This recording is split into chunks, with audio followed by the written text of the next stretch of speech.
Good afternoon, everybody.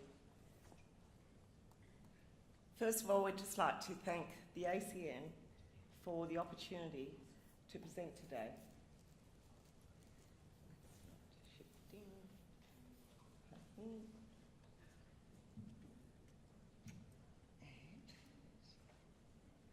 It's not shifting either. This is a good start. Okay, it's not shifting either. This is where the IT guys come in. There you go. Just Thank you. take the left. And just on a good note, on a happy note to start with, and it'll be a happy note to finish too.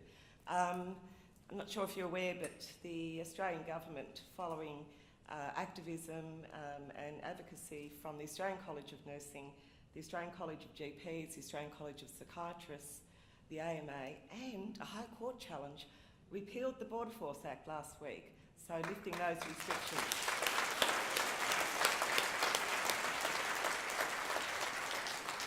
Against nurses and doctors, so we're in a really pretty good space at the moment. A lot of people ask us, why don't they just go home? This is Homs.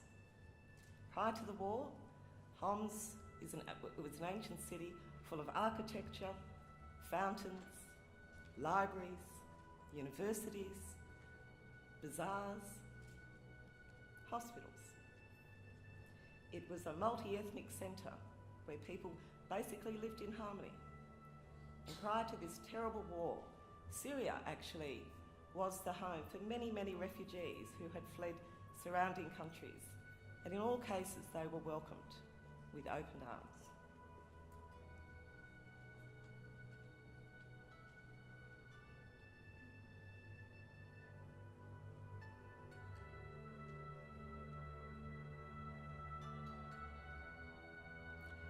Prior to the war, Syria had an immunisation rate higher than Australia, 94%.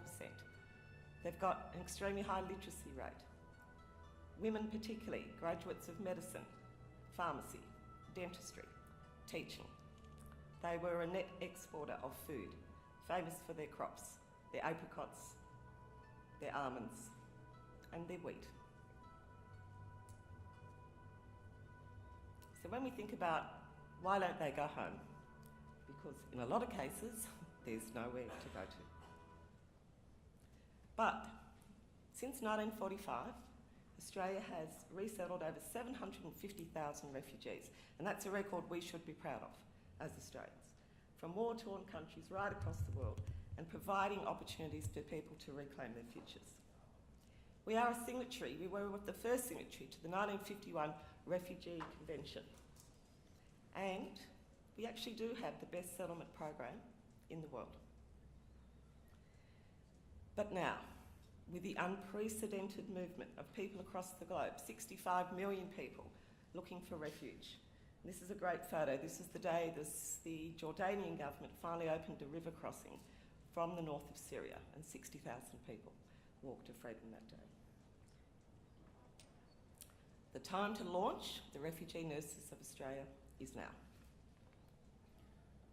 So, as the Chair of Refugee Nurses of Australia, I'd like to invite up some of the representatives from the other states and territories.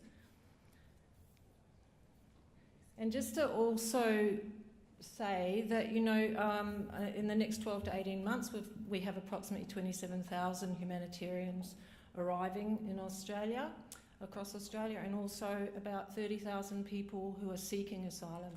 So we're busy. We've got refugee nurses in every state and territory, and it's quite a new nursing role.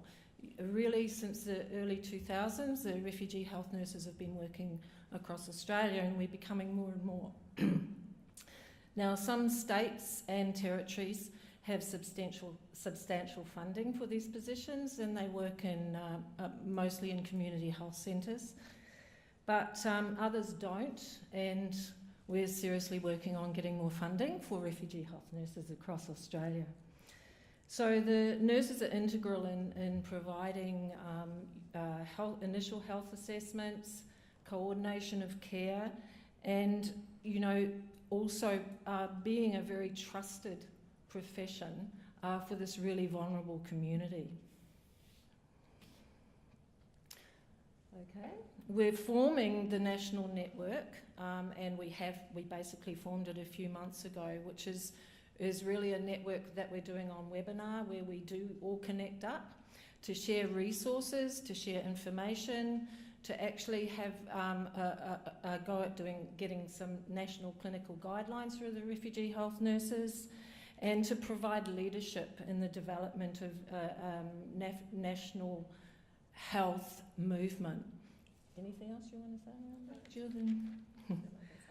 Okay, so we all have T-shirts on, and this is our new logo which is on our website. Okay, I think you should turn around a bit for a bit longer. Do it again. We actually have some pamphlets at the back with our website, and also with an email address. Once you get into the website, there's a Gmail address on there. If you're interested in showing your interest in this program, then please email us and we'll be in contact with you. Okay, I think that's about it. So we're formally launched.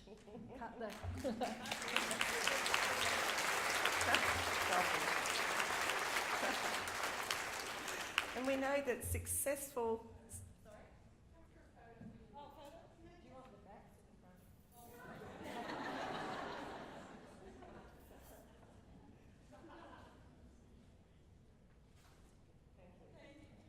We know that successful settlement happens when there's a coordinator approach, when there's case management, when there's access to this fantastic but very complex health service that we all work in.